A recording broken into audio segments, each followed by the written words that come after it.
Good afternoon.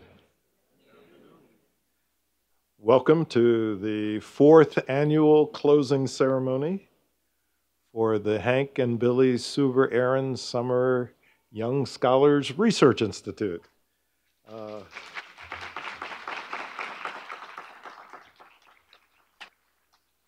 And I'm thrilled that Mrs. Aaron is here with us this evening, and you'll hear briefly from her later.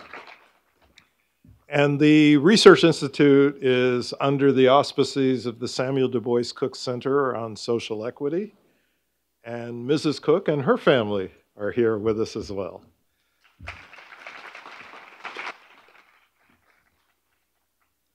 So there's a few people I would like to thank before introducing our keynote speaker this evening. These are folks without whom this Summer Research Institute could not have occurred. And in particular, I want to thank Dr. Gwendolyn Wright, our Director for Strategic Initiatives and Collaborations, who basically organizes this operation every year. So thank you to her. And in addition, I would like to thank Joanne O'Neill, our grants manager, who has worked hard with this program every year as well. And a thank you to Alexandria Miller, our communication specialist, Imari Smith, one of our research associates, and Crystalline Cooksey, who's not with us this evening, but who did a significant amount of work on behalf of the camp. I'd also like to thank, and these are folks who are, it's essential to thank, our instructors for the Summer Institute, one of whom has been with us every year since the program began, Mr. Raymond Beeman. Also like to thank Ms. Allison Edwards, Ms. Cheyenne Solorio, Mr. Michael Avery Jr., and Ms. Jackie Botts. Now, the Summer Research Institute is a collaboration with the Durham Public Schools. So I would be most remiss if I did not say thank you for the support that they've provided, particularly with respect to transportation for the students. And specifically, I would like to thank Dr. Daniel Bullock, who you will also hear from later this evening, the Executive Director of Equity Affairs for Durham Public Schools, who has been one of the people who was inspirational in the formation of this program at the outset. And he has been assisted ably by Jermaine Porter, who is the leader of the Boys of Color initiative. We've had several guest speakers throughout the course of the summer. They have included Jillian Johnson, who is one of our local council members, Chuck Manning Sr., my graduate student, Ajane Clemens, who gave a presentation on police behavior, which is a theme that's also reflected in the work that some of the students have been doing. Andrea Harris, Brenda Howerton, attorney Nisha Williams, and two of the postdoctoral fellows with the Cook Center, Paul Robbins and Lanika Blackman-Carr. Finally, I would like to thank the student interns. These are folks who were formally in the program, but they graduated last year, and they were enthusiastic about the prospect of coming back to the summer camp for another year, and so they joined us as interns. These include Amazinde Adi,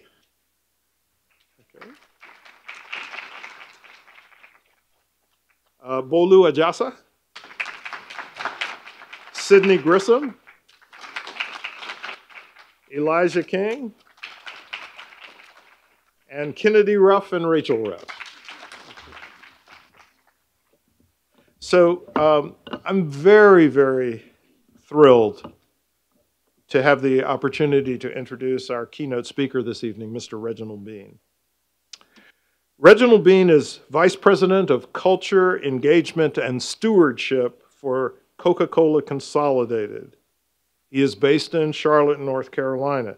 And in his role, he's responsible for enhancing the employee experience by providing strategic direction and planning, in promoting a purpose-driven, value-based culture through effective employee engagement.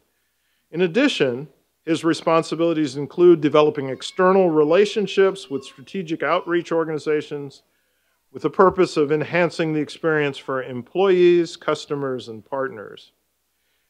He is also the author of the book Unfinished, 40 Lessons of Purpose, Self, and Becoming a Man.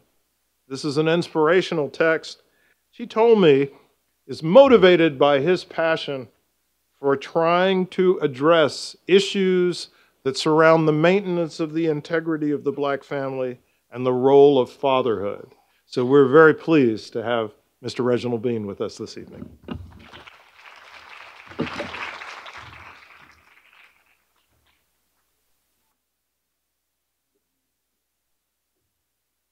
Thank you.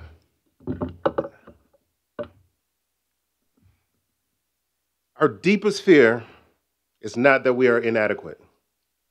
Our deepest fear is that we are powerful beyond measure. It is our light, not our darkness that frightens us. Your playing small does not serve the world. There is nothing enlightening about shrinking so other people won't feel insecure around you. We're all meant to shine as children do. It's not just in some of us, it's in all of us. And as we let our own light shine, we unconsciously give other people permission to do the same. As we are liberated from our own fear, our presence automatically liberates others. Good evening. Oh, come on now. Good evening. It is such a pleasure for me to be here today, really celebrating in such an awesome facility with celebrating the legacy. So Dr. Sam Cook Center on Social Equity. This was a bad brother. He was an activist, a pioneer, the first African-American professor here at Duke University. So many more accolades that I can simply do my presentation just covering Dr. Cook. But Mr. Hank Aaron, many of us know him from his work done in the Negro League and in MLB, 23 seasons as an outfielder for the Milwaukee Brewers and the Atlanta Braves. But his most significant work wasn't on the field. I'm sure he would say if he were here, his most significant work was off the field, paving the way so we can have evenings like we have today. But for both of them, I want to honor their families, the Cook family, as well as Mrs. Aaron. So if we could just take a second and let's acknowledge their presence here today.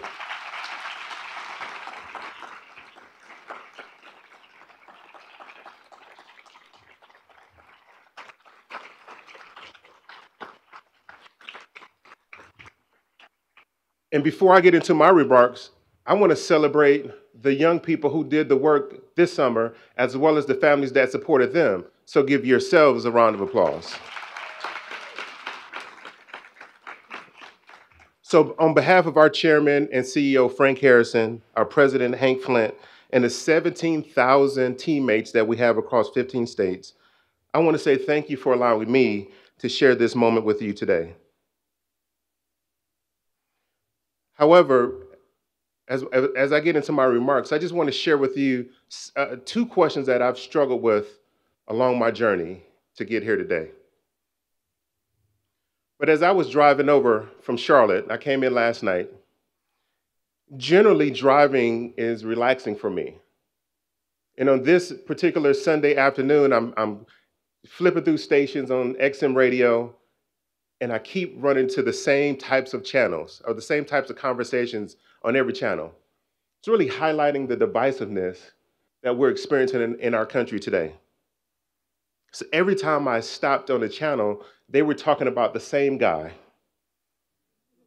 They were talking about his secret meetings, his tweet storms, his cryptic messages. And for me, the drive is normally peaceful, but I was starting to lose my mind. And from a sanity perspective, I said, what would I do if I was in his shoes? Now, generally, I'm disgusted when we talk about the divisive nature of our country. But then I thought, let me put his shoes on for a second. This guy has 4 years to make an impact. Now, many of us have questioned his approach, his business ventures have been scrutinized, and his global connections in question. And again, I asked myself, this guy has 4 years to leave his mark, to leave what he considers his legacy. He's hired his friends for important positions. He's actually tried to position his kids for legacy well beyond his. Now, my thought process moved from, I want to understand what it's like to be in his shoes, into, by the time I made it here, I was actually aligned with his thinking. Now, I know this may not get me invited back here, but I had to just celebrate, LeBron James and him signing 4 years with the Los Angeles Lakers. Oh, did you guys thought I was talking about 45? I'm talking about 23. And just wanted to celebrate his 4 years of taking a shot at creating a new legacy for him and his family. But the most important thing I thought about LeBron was he did not let his starting point dictate his path throughout life. So I hope I get an invitation back. I'm sorry to kind of put everybody on edge there. It's like you guys' faces were like, okay, who's this guy? And how did he get here again? But again, my name is Reginald Bean, Vice President of Culture and Engagement with the nation's largest Coca-Cola bottler. My job is fairly simple: inspire 17,000 people to bring their best version of themselves to work every day. I've also had the privilege of serving in the military around the world, and I came back with one really good point was I understand really the thread that connects us all as humans. So whether I spent time out on the West Coast, Northern California, or Southern Korea, or the time I spent in Japan or Thailand, I realized that one thing we all have in common: we all want the best for our families. We all want equal opportunities to really showcase our intellect. But my journey didn't begin there. My journey began in Detroit, Michigan in 1974. So I'm an 80s baby. So I grew up in the 80s. And during that time, that was the height of the crack epidemic. Detroit was #1 or #2, just depends on what metric you were using. They were the highest murder per capita. It was a neighborhood where access to quality education and quality food were pretty scarce. However, my neighborhood was made up of quality people. So we lacked on resources, but we made up with character. In fact, there was a time when community parenting still was a thing, right? And so if you did something at school, by the time you got home, the situation was rectified. But I grew up in an unbelievably loving environment that was just dysfunctional. So I'm the middle of three boys. I'm the middle of three boys raised by a mom who worked multiple jobs, and her desire was simply to keep us safe. But with every challenge that was faced and everything that my mom couldn't afford us, I had an awesome grandmother. Annie Margaret was her name. Now, Annie Margaret was the sweetest lady who could make the sweetest sweet potato pie. And she'd give you one of these if you did something, but we all knew she was not going to do anything. But she was an activist. She was an educator. She was a great example of what a servant leader was before we started using the term servant leader. But I lost my grandmother when she was 55 years old.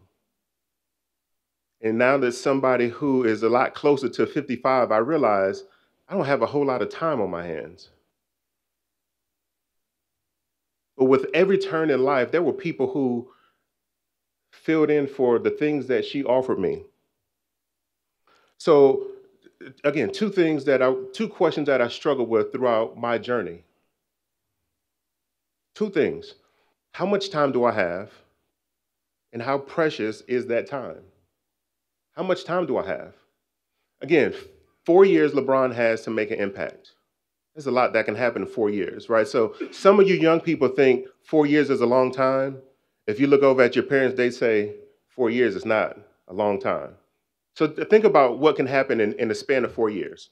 So in 4 years, most of the technology that all of you are using was developed just in 4 years. Think about it. Gmail, Twitter, the iPhone, YouTube, all within a 4-year span were all developed.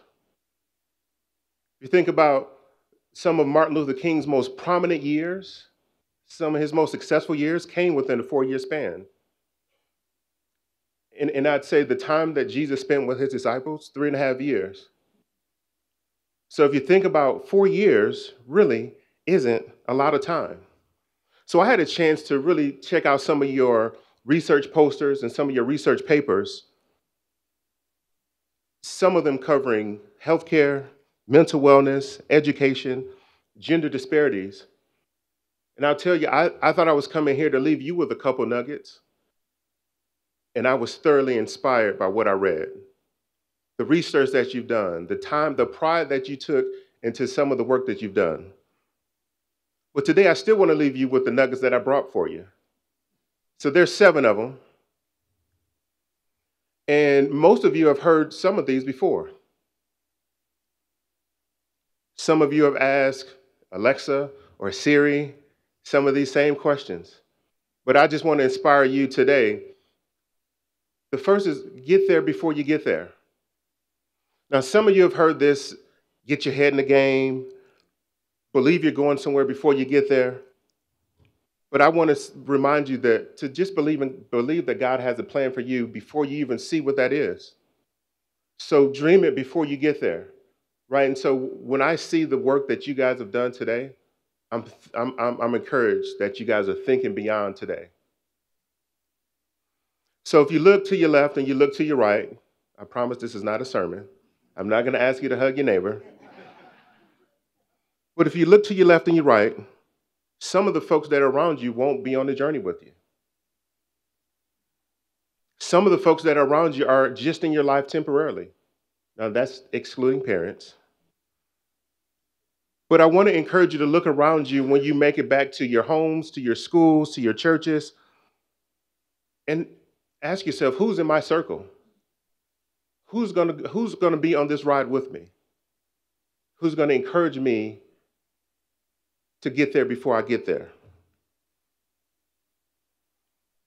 And sometimes, as I was driving on campus, I think about how many people made it to this university for this program that may not have had the opportunity to do so before, whether the school system invited you in or somebody called you and say, hey, there's a great program that I want to encourage you to be a part of. Sometimes we have to move on to move up, meaning we have to move out of our circles in order to take advantage of the opportunities. Sometimes we have to move out of our comfort zone in order to truly take advantage of the opportunities. So the third point is move on in order for you to move up. Now, when I was in the military, I was stationed in Northern California, so most of my assignments were with a military intelligence unit. So when you're assigned with a unit, you actually have to do what the unit does. And so in this particular scenario, Northern California, this unit that I was stationed with, they would do an annual 20-mile hike. Now, this wasn't just with your Asics and some Under Armour shorts on. This is with full gear, helmet, boots, the whole nine. Now, when I got there, we started this hike at 3 o'clock in the morning. And I couldn't understand why we started so early, 3 o'clock in the morning. And so one of the guys reminded me that, hey, these are mental games. So if you start the hike, by the time you're halfway through, the sun's coming up. And so mentally you think, it's a new day.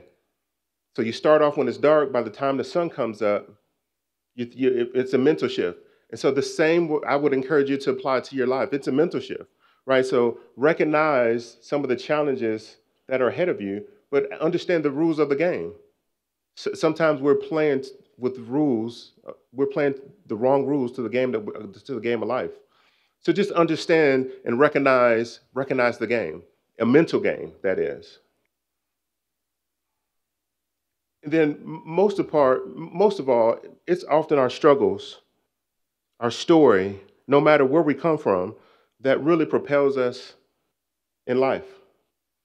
And some of us are so afraid to look in the mirror and just smile back at ourselves, to love ourselves, to hug ourselves. And so my next point here is respect the reflection. Respect who you are as a person. Love who you are as a person. None of us had any control over the circumstances that we were born in. But love yourself anyway. Respect the reflection. There's enough people that's encouraging you not to respect who you are. So respect the reflection. And then this notion of fear. We all have it. If you think about the idea, most of us tell us that we shouldn't be afraid.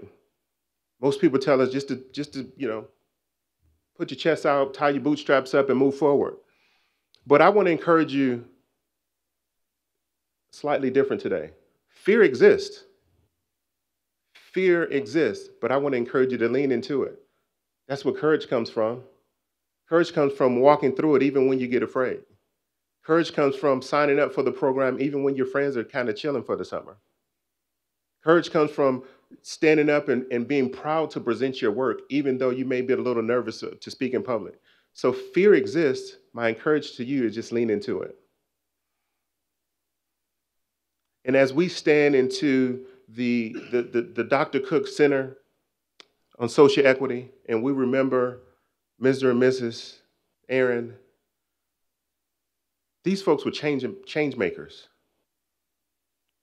So I want to encourage you not to wait for somebody else to impact change in our families, in our communities, in our circles. The change makers are right here in this room. So I want to encourage you to lean into accepting that role of being a change maker, being a change agent. And so as you begin the next chapter in life, whether that's your next semester in high school, whether it's your next season playing basketball, I want to encourage you to recognize the many people who paved the way for you. Whether it's your parents that's paying the fee, whether it's your counselor that's encouraging you, or whether it's Dr. Cook and his family, or Mr. and Mrs. Aaron that's encouraging you. You know something? I didn't finish that story about my grandmother. There were several people who played a role in truly planting seeds in my life. Some of them never got to saw the tree that grew because they planted those seeds 20, 25 years ago.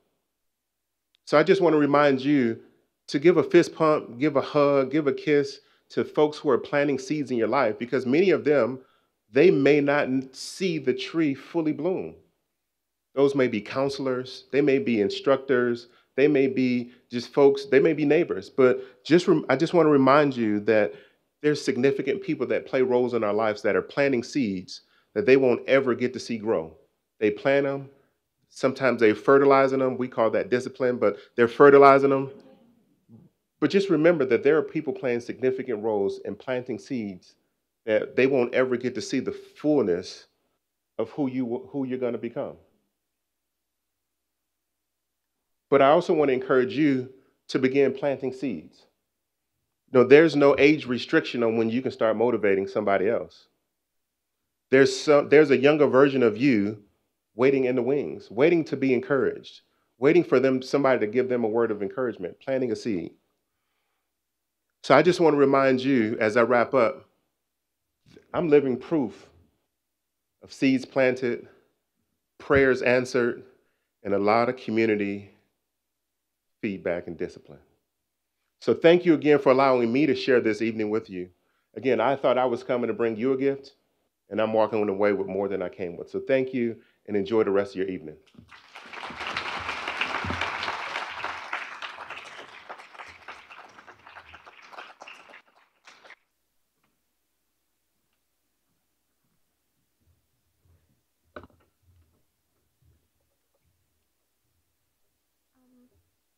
Hello and good evening. Our group is on gender roles and social inequalities. Hello, my name is Maya Parker. I'm going to Northern High School. My name is Michael Jennings, and I'm also going to Northern High School. And my name is Jamina Salinas, and I'm going to J.D. Clement Early College. Now, our driving question is, how do gender roles impact society? Now, you may be asking, what are gender roles? Well, a gender role is a role or behavior learned by a person as appropriate to their gender, determined by prevailing cultural norms. Now, our first subtopic is how do dress codes affect a female student's education.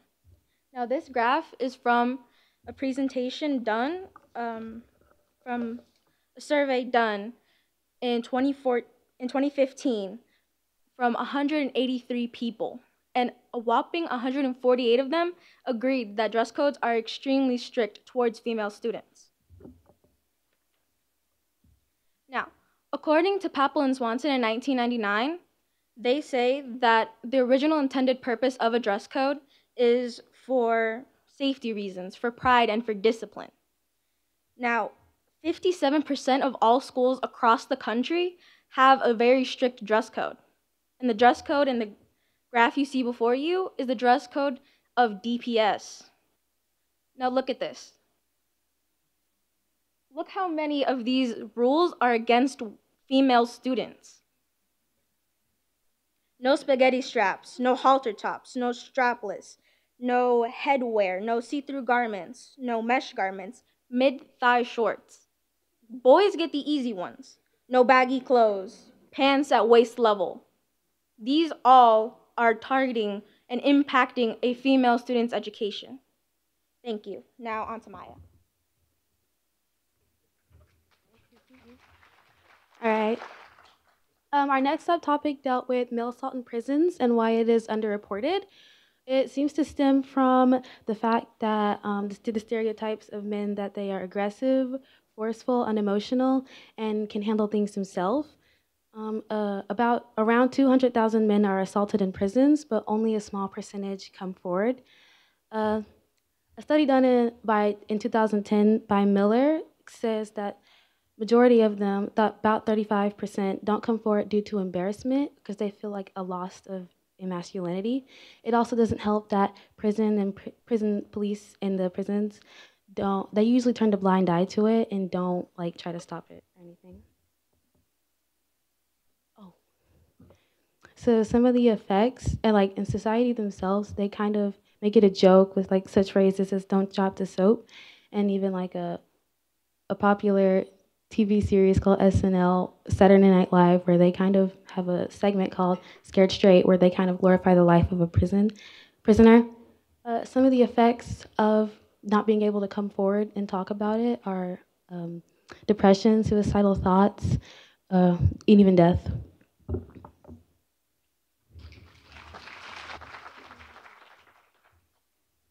Our final subtopic is about how gender roles affect mental health. These roles that are shown are the stereotypical American gender roles. According to health guidance and Planned Parenthood, the gender roles for men are that they should be self-confident and even a little aggressive at times. In appearance, they should be tall and masculine, and they should always be able to handle their problems by themselves. On the other hand, women are expected to be more emotional and understanding. In appearance, they should be thin and graceful, and they should always be able to care for their children. Because of the stereotype that women are more likely to be emotional than men, they are more likely to seek help. For example, a study done at Clark University found that women are twice as likely to be diagnosed with depression, which could be caused by poor social status, low income, or even gender-based violence.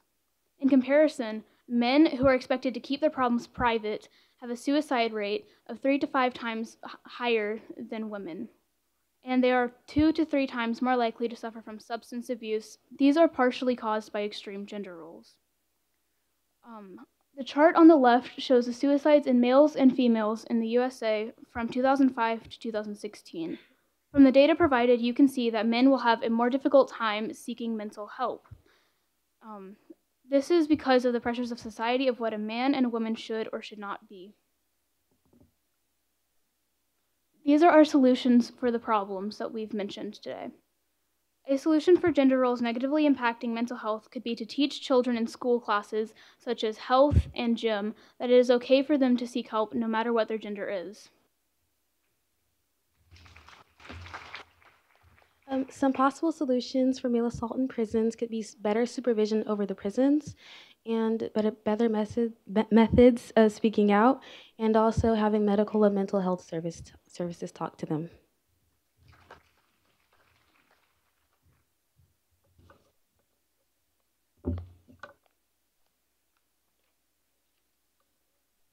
And a solution for how dress codes affect female education is if a dress code disproportionately targets a female student more than male students, then it should be changed or enforced fairly.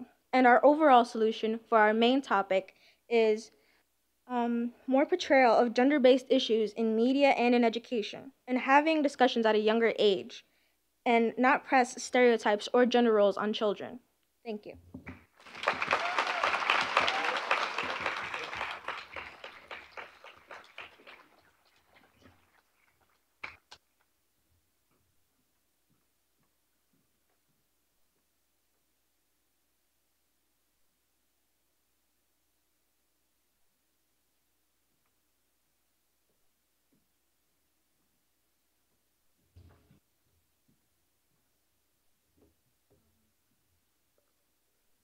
Good evening, everyone. Tonight we're going to discuss the impact of racial bias in advanced academics. My name is Nai King and I go to Northern High School. My name is Marion Henry and I go to Early College High School. My name is Naya Batson and I go to Carrington Middle School. My name is Jasmine Ross and I will be attending Institute of the Development of Young Leaders. My name is Maria Sanders, and I go to Hillside High School International Baccalaureate. The big concept question that we will be answering throughout the presentation is, how has racial bias impacted access to advanced classes and gifted programs?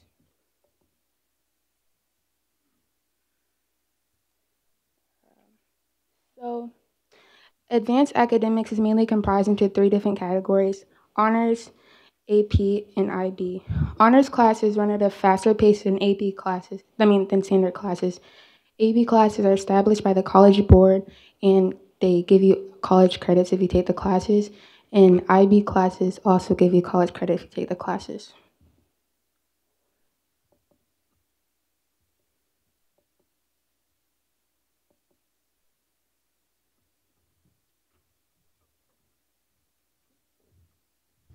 Here's a little background for our presentation. In 1954, the Brown versus Board of Education ruling integrated public schools nationwide. Before, minorities were being limited to the number of schools that they could attend. Guess what? Now we're being limited to the number of classes that we can attend.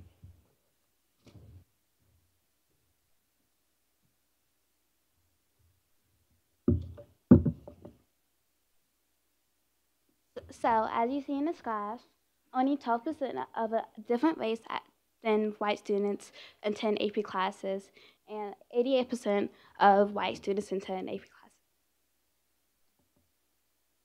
So these are the causes, and that is segregation and how it impacts schools today, especially in AP classes. So, teacher bias.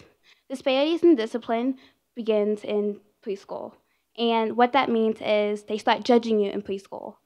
And 18% of Black kids in preschool, 42% of those students are more likely to be in out of school suspension in a lower grade. And that means teachers really don't want you to be in AP classes. And really teachers, some of them really don't care. 2, lack of access. Black students don't know about AP classes. And,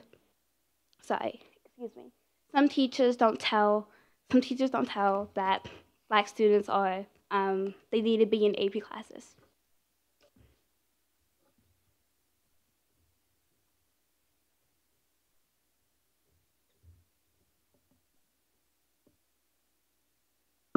Okay, so my topic is on what limits minorities' access to advanced classes.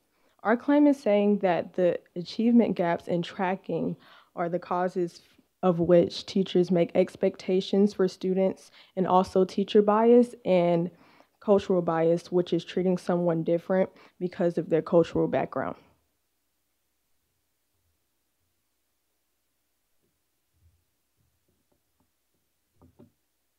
So now I'm going to talk about tracking.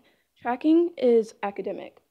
It starts as soon as kids start school, which is normally in kindergarten. Tracking tracks students on a different path based on their academic performance. Whether they're tracked in the high achievement classes or low achievement classes is very difficult to explain, but I'm going to try to shorten it. White and Asian kids tend to be tracked into higher level classrooms, and Black and Hispanic kids tend to be tracked into lower placement or lower achieving classrooms. As you can see, I have some statistics up there explaining exactly the percentage. But the quote is by Archie Duncan, who was the U.S. Secretary of Education. He's explaining to the school districts that this is a big problem, and it's resegregating schools and classrooms around the nation, and it needs to stop.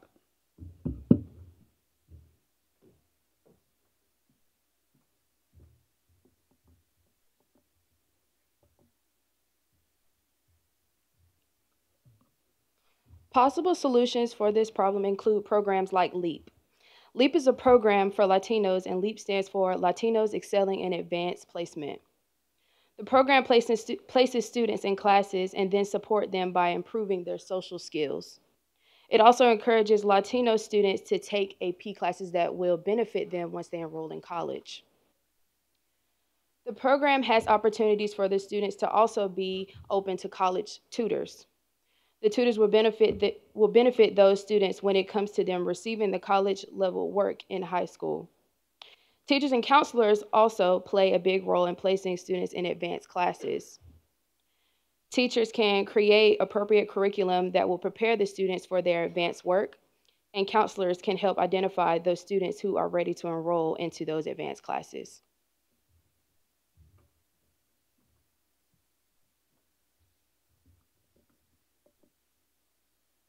In conclusion, it is possible to desegregate advanced classes, but we as students, faculty, and government officials have to be determined enough to do so. Thank you.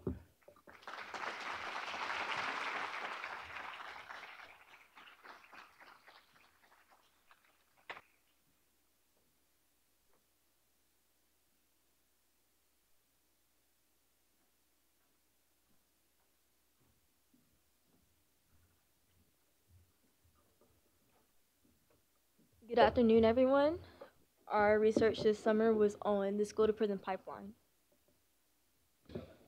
My name is Tia Walker, and I'll be attending Northern High School this year. My name's Thaddeus King, and I'll be going to early college.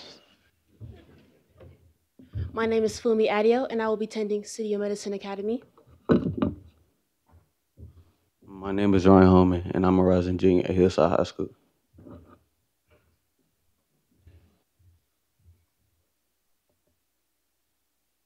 Our research question was, how does the school-to-prison pipeline affect African American students academically? The school-to-prison pipeline is a system that funnels children out of schools through and into adult and juvenile correctional facilities through harsh punishments.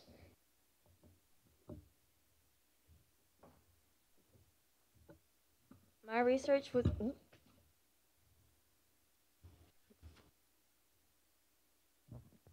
research was on the start of the school-to-prison pipeline, and there is multiple starts and causes. So one was the zero-tolerance policy, which was made during the school year war in 1998 through 1997.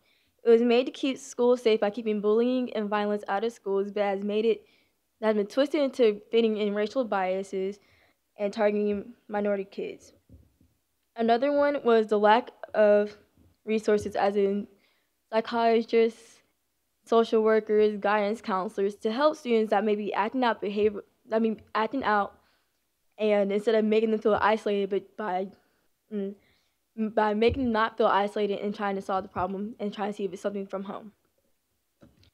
Another one is principal's choices, as in the principal decides if a student is suspended, expelled, or anything if they get into a conversation with other students or teachers, which can lead to them possibly going to court and being funneled into the system. They also depend on SROs to discipline instead of doing their job, which is to protect students and making them feel safe by making them target students, especially minorities and Black students, and making them seem like every small thing that may be considered something bad, and then truly treating them as criminals. This slide shows data and statistics to support this. On the left side, it shows over the United States of how unequally African American students are treated. In public schools, they're only about 16%, but 30% of them have been suspended at least once, and 40% of African American youth are in a juvenile correction center. On the right, you see demographics from Durham Public Schools showing how many are in school, which is actually 48%, almost half of the school are African Americans, but 80% of them have been suspended at least once. Some of the effects in school are African American students are 3.5 times more likely to be suspended than their white counterparts for doing the same thing. Unnecessary expulsions and suspensions can put kids behind in class and make it harder for them to come back up and learn and improve. This can also cause tension between the students and the teachers. For example, if a student got into a fight with another student, then maybe that teacher thinks that this student only likes to fight and, we should target him or her. And lastly, kindergartners have an 82% chance of being suspended once or twice in their first year for doing basically nothing.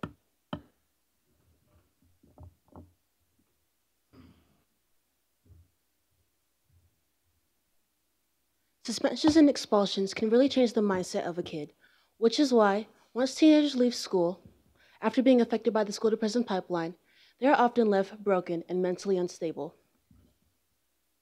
A statewide study found that school districts with larger rates of suspensions and expulsions have lower rates of graduating students.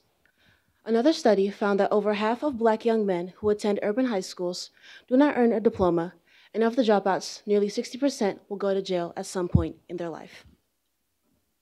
This makes it difficult to find jobs because many businesses don't want to hire former inmates, which is the reason why they have higher unemployment rates. And the ones that do, they don't pay very well, which is why they have less pay.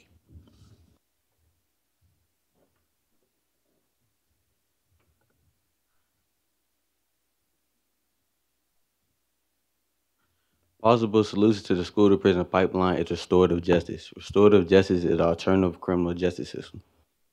IRP, International Institute for Restorative Practices, puts restorative justice programs in schools and is the first graduate school wholly dedicated to restorative practices. In conclusion, the school-to-prison pipeline was started by zero-tolerance policies that were put in place to make schools safe, but in actuality, it is the opposite. There are solutions to lessen the issues such as restorative justice programs and community organizing for education reform.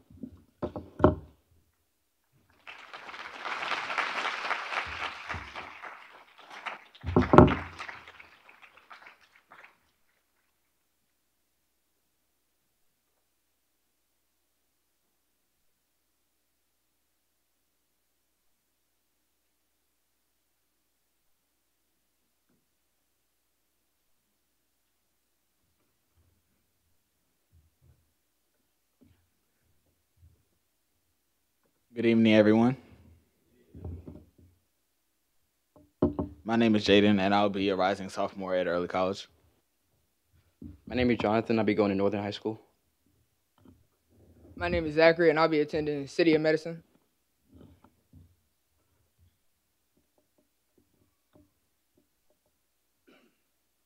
Our subject was the prison industrial complex. And our big question is, how do policymakers go about creating the laws that benefit corporations within the prison industrial complex?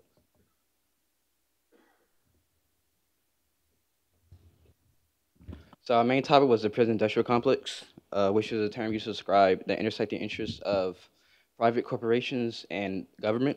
They use actions such as policing, surveillance, and imprisonment to meet their needs, which could be financial, political, or social.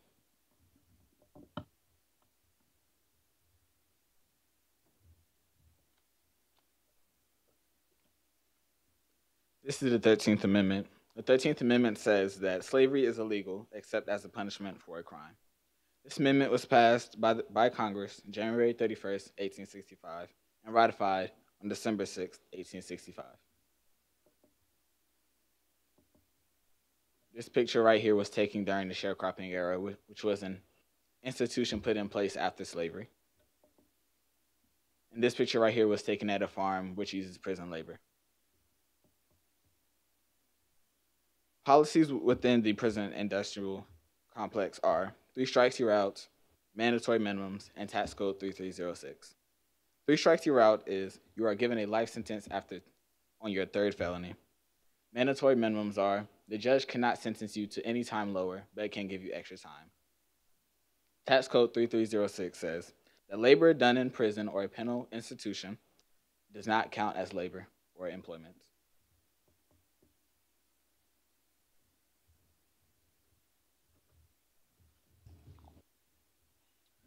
Who's behind this? The American Legislative Exchange Council and the Prison Industry Enhancement Certification Program are both influential in the prison industrial complex. ALEC is a group of corporations that help create laws that can authorize and increase prison labor. And PI, according to the Bureau of Justice, is supposed to be a government program that puts prisoners in working environments, and it's supposed to be paid rightful wages for that work, but they're actually not paid very much at all, around $5 to $8 a week. Businesses that also benefit from the PIC includes Walmart, Whole Foods, AT&T, and Victoria's Secret. As I stated earlier, that prisoners don't get paid very much at all, so they can make high profit from this.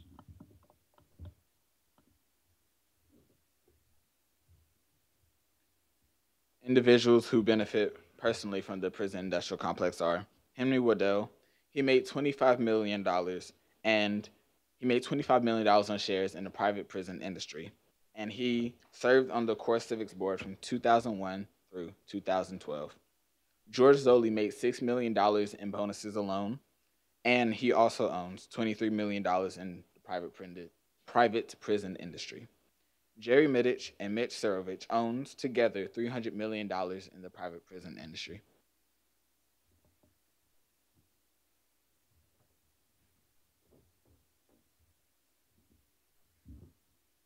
All right, so the GEO and Core Civic are some of the largest lobbyists for the prison industrial complex, funding around $25 million in private prisons because of this. They made $3.3 billion. Marco Rubio is a big political factor. He has had close ties with the GEO, receiving nearly $40,000 in donations from them.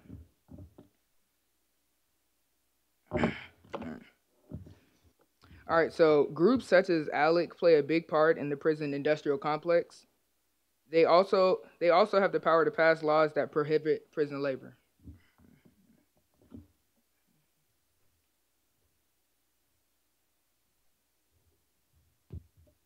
Solutions to end the prison industrial complex are the disbandment of groups such as ALEC and PI, abolishing tax code 3306, and paying prisoners the rightful wage.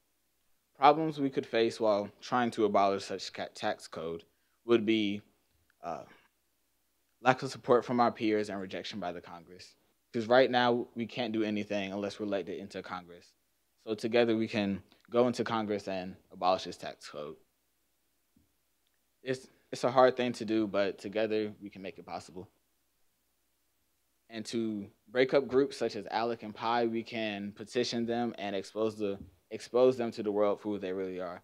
I know people already know much about ALEC, but Pi is not a big group known to the world.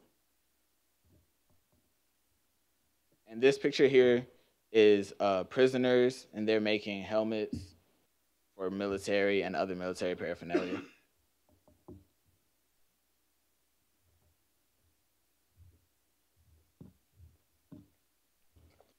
Overall, slavery is unfortunately still legal in our country today, and is fueled by corporate moguls who benefit financially from prison labor and are protected by laws within the PIC, the prison industrial complex. But with persistence and hard work, we can change these laws. And thank you.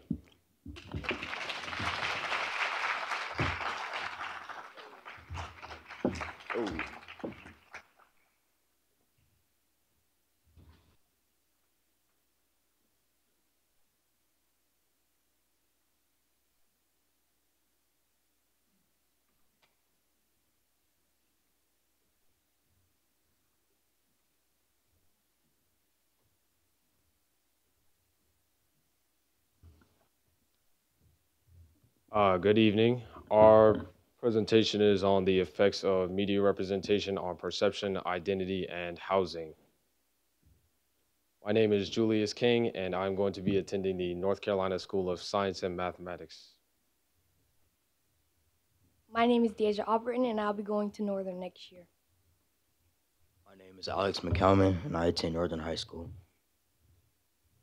My name is Langston Brooks, and I'll be going to Jordan High School. So our main question was, how does racial misrepresentation and bias affect identity and perception? And also, how do those perceptions affect displacement of minorities? So a basic definition of colorism is the discrimination against a darker skin tone group of people. And so the American growth of colorism started during American slavery, when slaves that were born out of interracial relationships that bore a lighter skin tone were thought of smarter or more intellectual than their darker tone counterparts. And so this granted them different advantages, such as better paying jobs. But where you see this more vividly in everyday life is in the media. And so this is a quote by Denzel Washington, and he's talking about his daughter, who's an aspiring actress at NYU. And basically in the quote, what he's telling about her is that she's a woman, she's Black, and she's also dark-skinned, so she's going to have to work harder than anybody else in the industry.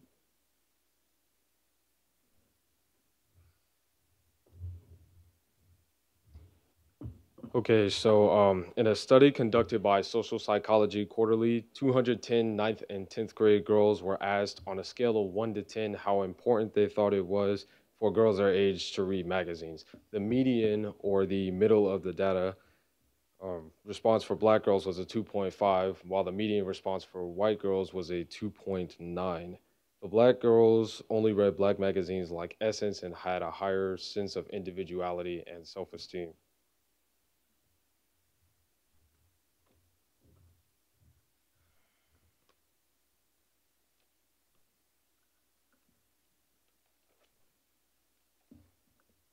So some examples of colorism in the media is in a study in 2017, 70.8% of people in movies were white, but also in the movie Black Panther, the majority of the cast was of African American descent, and the portrayal was superheroes and warriors. And also, 6% of all characters in the Harry Potter movie series were minorities.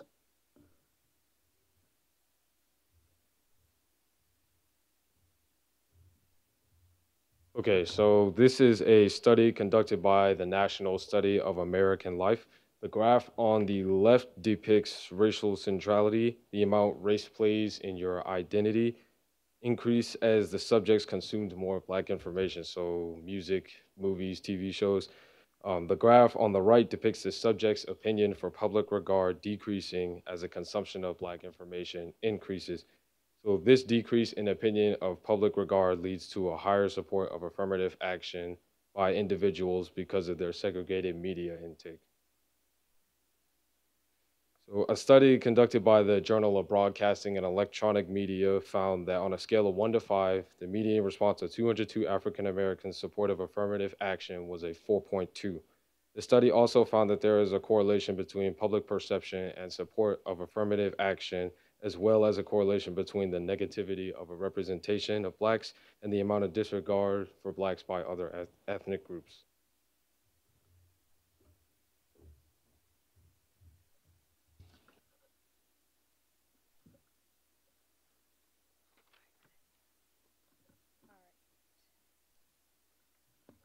So, what is gentrification? Gentrification is the process in which a wealthy population, usually white, moves into a neighborhood with lower cash value where there's mostly minority families. Some causes of gentrification are the appeal of old houses with charm. So these old-looking houses are like, some people like this aesthetic, so that may be a reason that they want to buy them. And the renovation of old homes. When people see old rundown homes, they typically buy them and then they make them really nice and sell them for thousands of dollars. And higher property values. When this nice house that is moved into a poor neighborhood, then all the other poor houses, their property value is then rose to meet the wealthier house's price.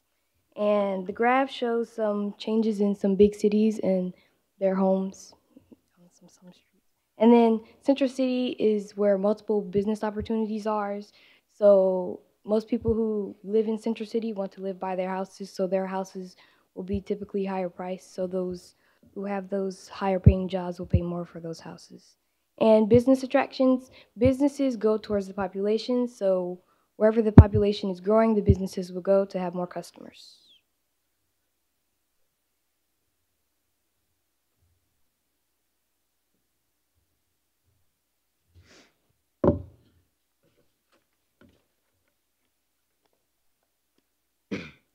Very often, before gentrification occurs, there might be a negative perception of a neighborhood.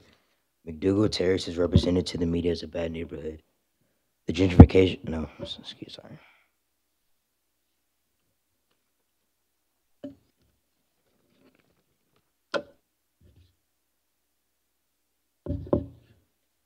McDougal Terrace was developed on vacant lands east of Hayti and NCCU as a part of a large-scale public housing development in Durham, funded by the Housing Act of 1949.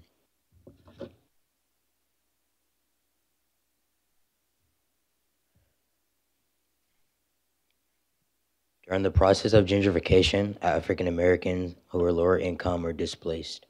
Displacement occurs when any household is forced to move from its residence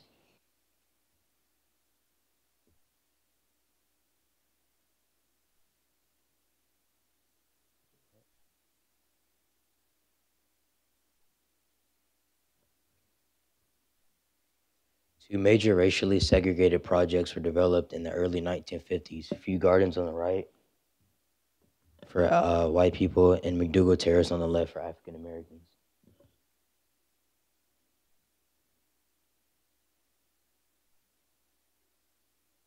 Potential solutions are to integrate the media with all races, attempt to change the negative representations of minorities in the media by representing formidable role models, and for displacement, to address the city's greatest housing needs by expanding affordable units for those gentrified and displaced.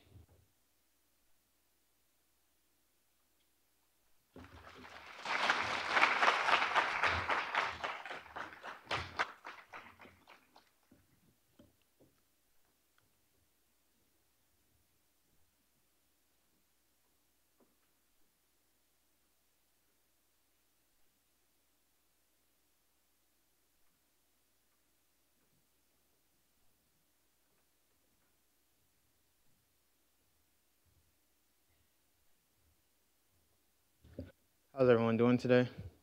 That's good. This is our presentation called Policy Implications on Immigration. My name is Carlton Tarley. I'm going to Hillside New Tech. My name is Emily Novio, and I'm attending Jordan High School. My name is Nancy Matute, and I'm going to Northern High School. Our research topic was within the last 10 years, how have policies evolved and affected the flow of immigrants in America? Recently on social media, we've seen immigration policies, and we've also seen reduction of immigration and refugees. A refugee is a person forced to leave their country because of war. We've also seen policies discriminating people from Latin America, and we've also seen people discriminate, like policies discriminate people practicing Islamic faith.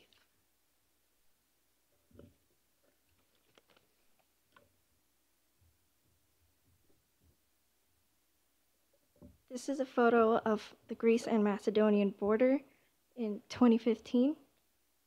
And this is a photo of a detention center in McAllen, Texas in 2018.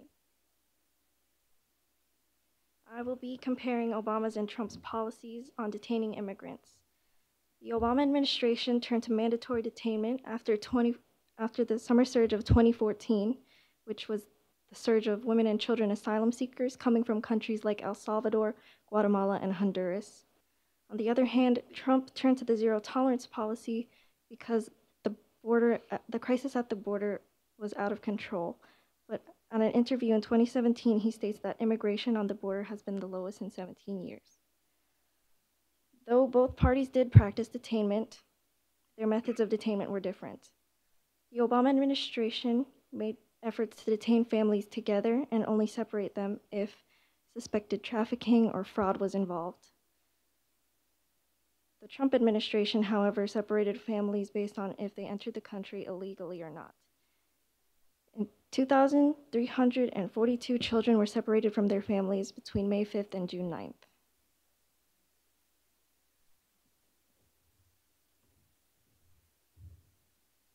In the year 1995, Bill Clinton, who at the time was the 42nd president of the United States, had said, "We are a nation of immigrants, but we're also a nation of laws." This is a statement that is still relevant, especially over the last 10 years, as 10 years ago, President Barack Obama was elected, and during his time in office, he was able to establish 2 programs for immigrants, those being DACA and DAPA. DACA was a program that was for illegal immigrants who were young adults below the age of 31, and he expanded it for parents of Americans later on in 2014. These were deportation relief programs for illegal immigrants under work permits. Some would be for 2 or for 3 years.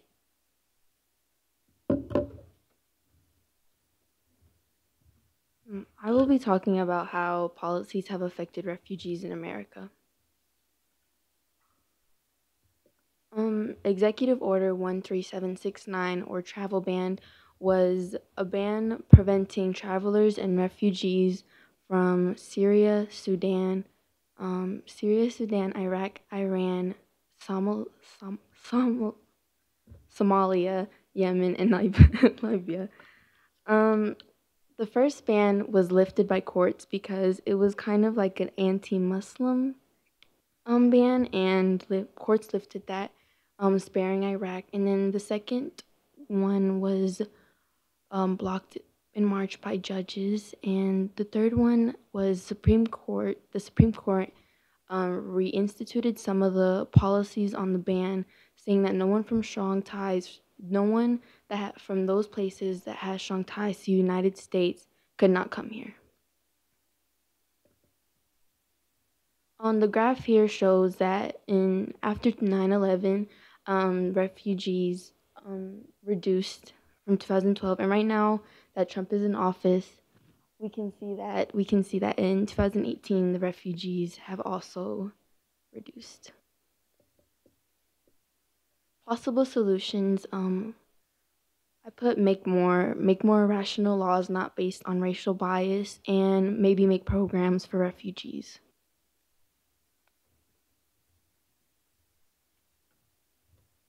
My solution for my research question, I said that there should be more programs similar to DACA, as it was actually revoked by President Donald Trump recently.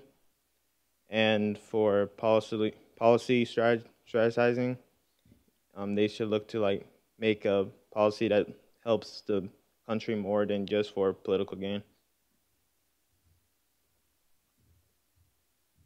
Possible solution for the detainment issues is the government should put more effort into providing better living conditions for those who are trying to enter the country. Thank you.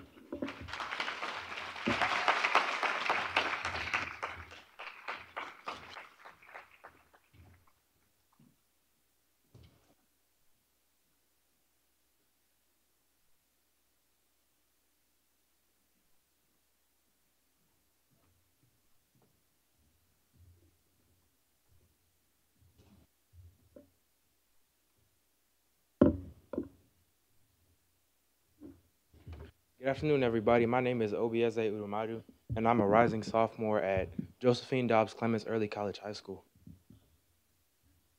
Good evening. I'm Jacqueline Rice, and I am a rising junior at Charles E. Jordan High School. Good afternoon. My name is Israfil Brandon, and I'm a rising senior at Middle College High School at Durham Tech Community College.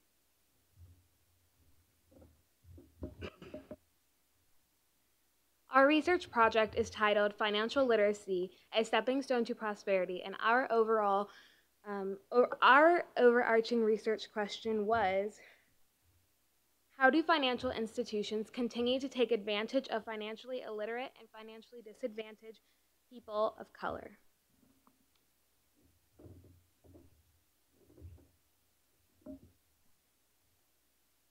To start off our presentation, I would like to ask the audience a quick question.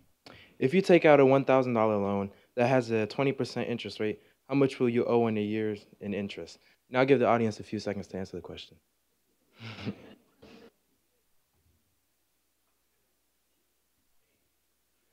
Well, if your answer was B, then you were correct. However, if not, then you may be along with the 2/3 of Americans who are considered to be financially illiterate. Did you know that according to the Financial Industry Regulatory Authority Foundation, 66% of Americans are considered to be financially illiterate? Well, financial literacy in short terms is defined to be having the skills to make a smart and informed economic decision. You may ask why majority of Americans are financially illiterate, and this stems from a lack of financial education in our homes and in our school systems.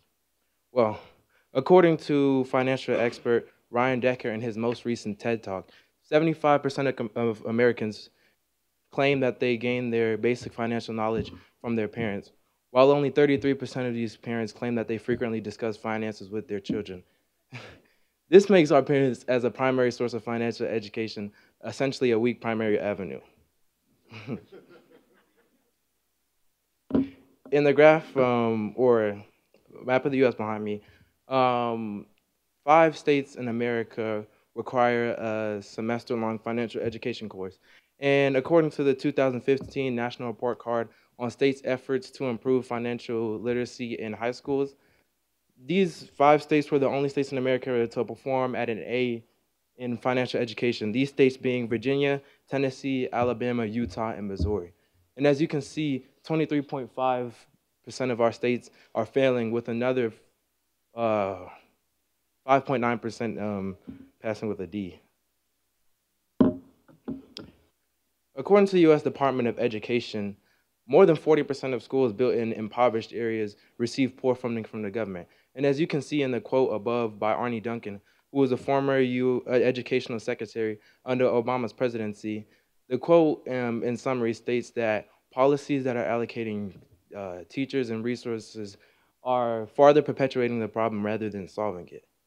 And, well, my sub-question to our research topic was, how does inadequate education from underfunded schools impact students' financial decisions? And the insufficient funding from the government causes a lack of school resources, larger class sizes, which results in many students' educational needs not being met, and also, more importantly, a lack of financial education in our school systems.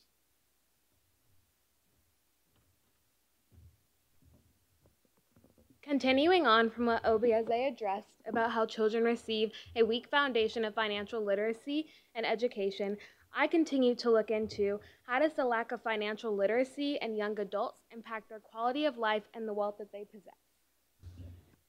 According to the Brookings Institute, there is a very strong correlation between financial literacy and financial mistakes. This is great for people who have good financial literacy, but is very unfortunate for people who do not. And there are many unforeseen consequences of having weak financial literacy, such as accumulating debt, having poor money management, low credit, living paycheck to paycheck, and potentially having to go without. A study by Operation Hope Incorporation made a test for high school seniors to measure their ability to make smart, informed economic decisions in the form of a test. Here on the graph are their scores. In every year tested, the black students scored noticeably lower than all of the white students. This is not to go without saying that it's a shame that all of our students fail, but there is a racial disparity within financial literacy. I believe that cumulatively, with other factors such as a lack of generational wealth and a lack of liquid assets, that people of color, this impacts people of color in the racial wealth gap. This can be seen in the articles, Umbrellas Don't Make It Rain, and the median family wealth between white families and black families. That median white family has about $110,000 compared to the median black family's wealth of only $7,000. Thank you.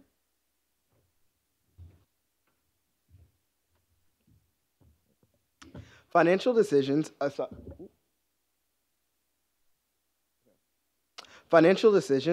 from one's base of knowledge, may be further limited by systemic practice. I believe that the Great Recession, an event integral to one of the largest net decreases in black wealth, was caused by the repeal of a law designed to place restrictions on the activities banks can engage in.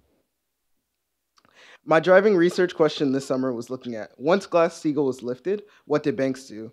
How did banks' newfound freedoms in lending practice affect people of color? Passed in 1933 as a part of FDR's New Deal, the Glass-Steagall Act was written to prevent banks from underwriting securities. In essence, by preventing banks from underwriting securities, financial institutions were forced down one of two paths. They could either be commercial institutions or investment institutions. While investment institutions deal in stock, commercial banks deal with businesses and the average person, you and I. Upon Glass-Steagall's repeal, commercial and investment banks merged. This merger permitted the treatment of mortgages as investment assets. Because investors were eager to buy into the housing market, banks loosened their standards and engaged in predatory lending practice known as subprime lending. In a nutshell, subprime loans are loans that have low interest rates at first that quickly increase beyond a borrower's means of paying. At the time, investors thought that foreclosure is a non-issue, meaning that even if a borrower defaults, there is still a valuable house that can be sold for a return on their investment. The influx of subprime loans resulted in a staggering increase in home values nationwide, which is reflected in this graph from the U.S. Census Bureau. It should be noted that subprime loans were disproportionately given to African American and Latinx borrowers. Albeit that home ownership accounts for the majority of black wealth, when the housing market started crashing circa 2007, the African American and Latinx rate of foreclosure comparative to the white foreclosure rate is alarming. According to the Citizens Housing and Planning Association, CHAPA, the completed foreclosure rate from 2007 to 2009 for African American and Latinx borrowers was 8% respectively, and a combined 16%. This is staggering in comparison to the 4.5% of non-Hispanic white foreclosure rate. This downward spiral came to a halt with the passing of the Dodd-Frank Act.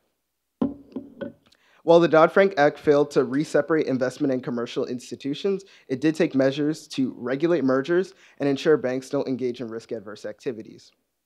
While preventative legal action has been taken in the way of Dodd-Frank, I believe that one's understanding of finance is equally as important to institutional change and adjustment.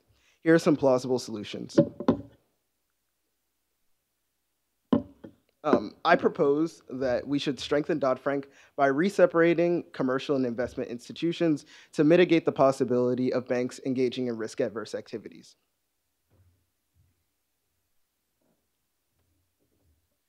Our possible solution pertaining to the lack of financial education in our school systems is to require students to take a semester-long financial education course in order to graduate high school. Because as seen in my portion of the research project in the beginning, the only 5 states to implement the requirement of a semester-long financial education course were the only 5 states in America to perform at an A. And we believe that if other states in America were to implement the same requirement, that financial education performances will also begin to rise. To increase the level of financial literacy, the M&F Bank offers a financial literacy program called Money Smart, and we encourage you to encourage any young adults and teens in your life to attend these free workshop-based events in 5 cities throughout North Carolina, such as Durham, Raleigh, Winston-Salem, Greensboro, and Charlotte. Thank you.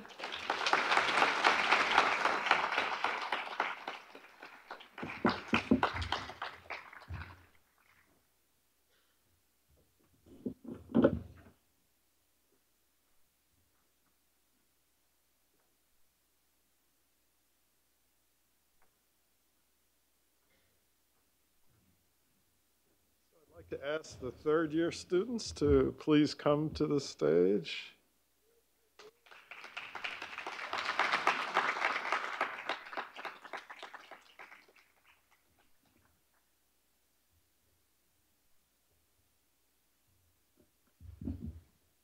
So would you each introduce yourselves and indicate which school you have attended, and also describe your final year project? Hi, my name is Akonke Mason-Hogans. I go to Early College High School.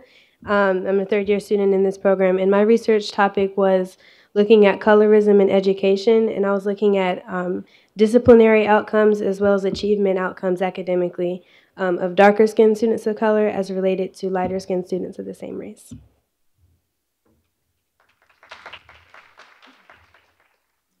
Hello, my name is Toby Adio, and I attend City of Medicine Academy, and my research was looking at the correlation between fraternities and sexual assault on college campuses.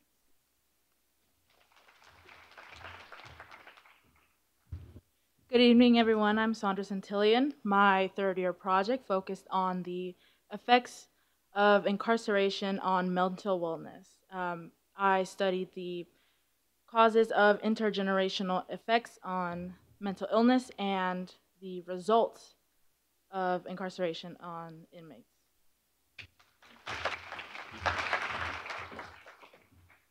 My name is Colin Brown. I go to Hillside High School, and my research was on comparing how the Black Wall Streets in Tulsa and Durham were destroyed.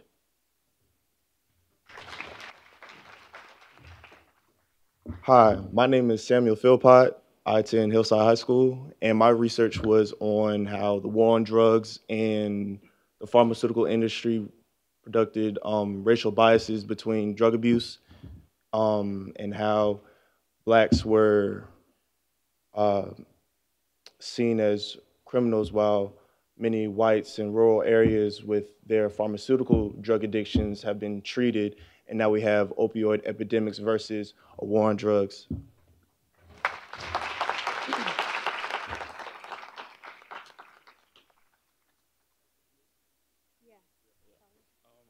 On behalf of the third-year cohort, we would like to extend our appreciation to all the staff that has helped this research institute run. And here's Akonke with the presentation of the gifts. Hi. So first we wanted to thank the directors of this program who put so much energy to making sure we had somewhere to go this summer, or the past 3 summers, to do something that was meaningful. So first we want to thank Dr. Wright.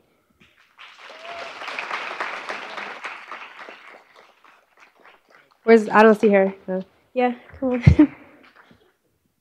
on. I'll just say them all. Dr. Bullock, also.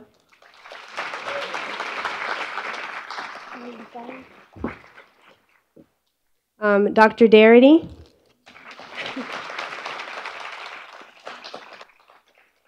And then also the namesake of this program, Miss Billye Aaron.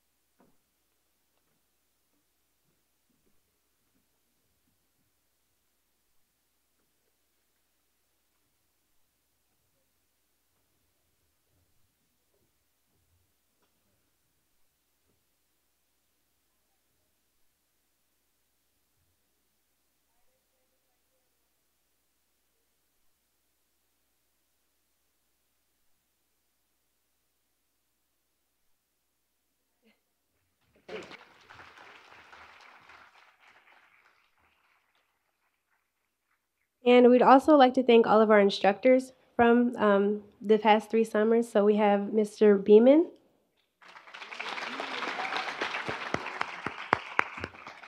Ms. Solorio, Ms. Batts, Ms. Edwards, our intern, Ms. Alexandria Miller, and then Mr. Michael.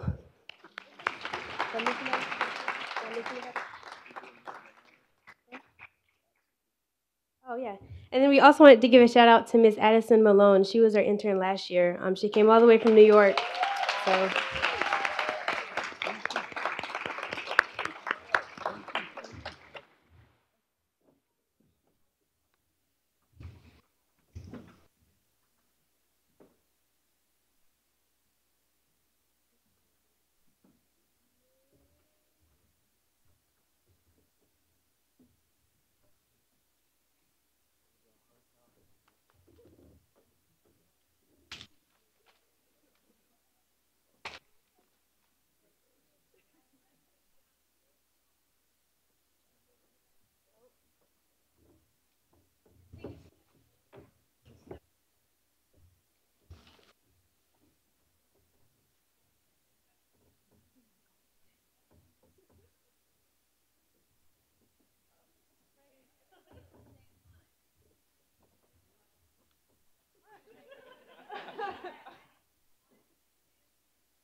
Thank you.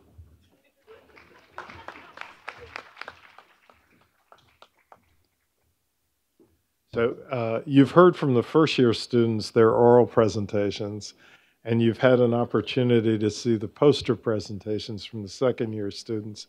The third year students all completed extended research papers, which are available to you in the booklet that's the larger size booklet. So please take a look at their work. It's outstanding. Congratulations. Thank you.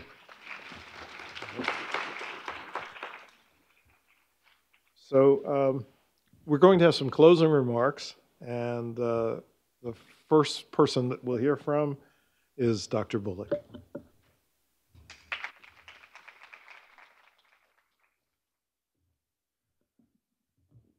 Good evening.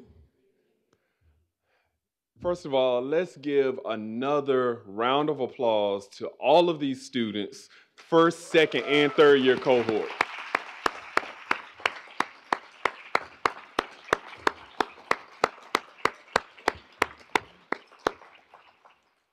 It is amazing to see, first of all, the first year students come up here with such confidence and poise. It is very difficult to get up in front of people and discuss topics that, some of these topics they've just been learning about over the last few weeks, or some of them they had already thought about them, but they really started analyzing them in more depth just over the last few weeks with the assistance of Ms. Edwards and Mr. Beeman. Who I also want to give a round of applause to the teachers.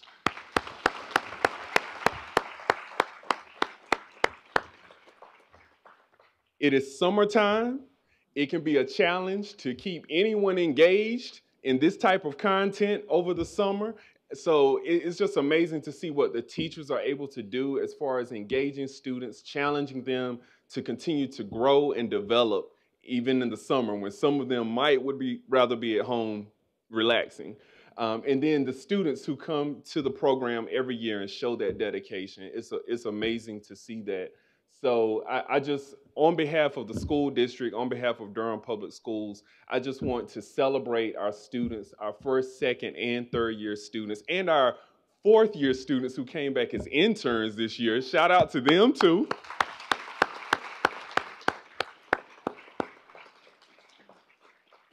and a few of which who are now, I mean, they're here this summer and they're going off to college in a couple of weeks, some of those interns. So their dedication to the program, we truly appreciate it. And we thank you all for coming out tonight and supporting our students because, as you can see, they are changing the world right now. And it's amazing to see, and I'm proud of them. Thank you.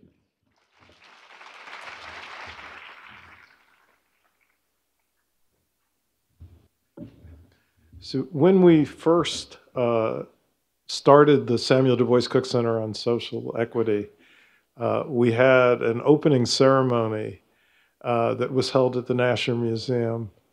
And Mrs. Billye Aaron gave a phenomenal keynote address.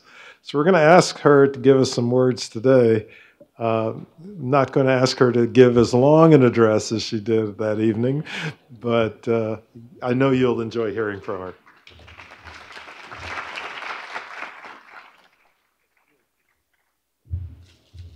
Thank you so much, Dr. Darity. It's certainly a pleasure to be back with you and to see these young people perform and to see their exhibition or their presentations out front. Henry and I both are just excited that you chose to name the Young Scholars Summer Institute for us. I can't say more. We are delighted, we are honored, we are pleased with the progress that you're making, and we hope this goes on, but certainly you are preparing our kids for tomorrow. You know, Eleanor Roosevelt once wrote that the future belongs to those who believe in the beauty of their dreams. We know these young people have dreams unimaginable. We know that they will go on to college, to wherever they go, and realize, hopefully, those goals that they have set for themselves. And much of that will be because they have had the opportunity to be exposed to this particular program. And I am absolutely delighted, as I said before, to be a part of the Samuel DuBois Cook Center on Social Equity. Sam was one of our dearest friends. His wife is still one of our dearest friends. His family is a dear, dear family to us. And we are honored beyond words to be a part of the Duke family. Who would have thought it? I never thought it. But here is my name on this program here at Duke University, a little black girl from Palestine, Texas. Never knew that this could happen.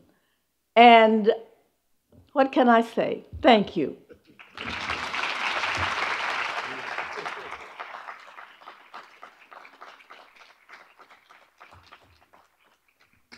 And the final set of comments comes from my dear friend.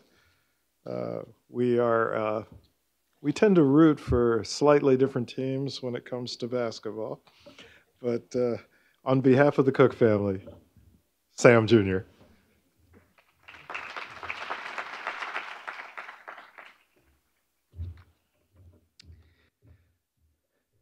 Mr. Reginald Bean, thank you so much for your kind words regarding my father, and as well as your inspirational message.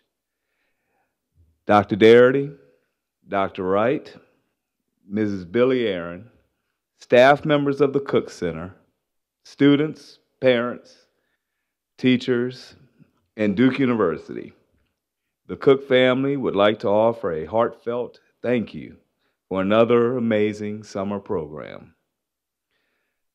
We would like to offer a special congratulations to the students that have been accepted to and participate in the Hank and Billye Super Aaron Young Scholars Summer Research Institute. The excellence exhibited by all of you has been awe-inspiring.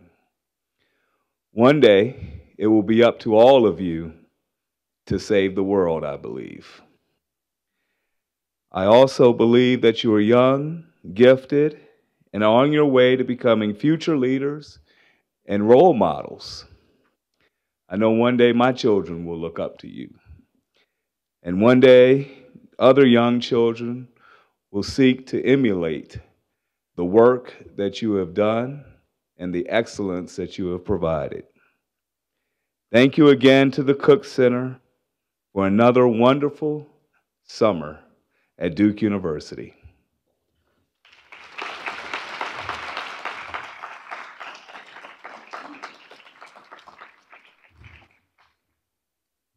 So I believe that concludes our ceremony this evening. So as we usually say, eat, drink, and be merry.